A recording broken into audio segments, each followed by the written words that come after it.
All right, so in that last section, we got our image in place.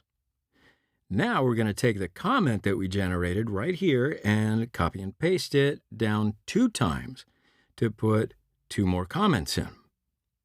Now, as you might imagine, this is going to turn our app component into a little bit of a mess of JSX, and it's going to look a little bit challenging to understand at first glance. But after this process, you're going to quickly understand why we like to make reusable components.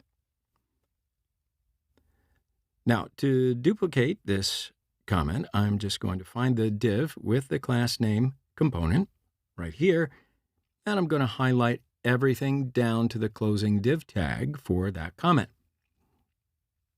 Now I'm just going to copy this thing and paste it underneath 2 times. All right. So now I can just save it and flip back over to the browser, and we're going to see that we have 3 comments.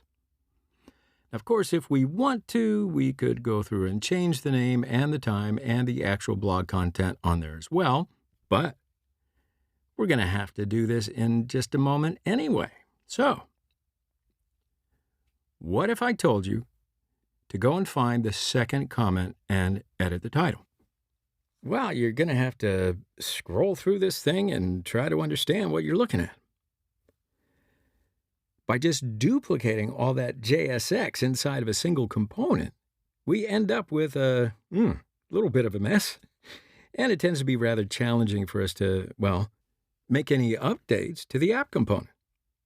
So let's take another break right here. And when we come back in the next section, we're going to talk about how we're going to refactor this thing so it's clear, understandable, and great for you to code.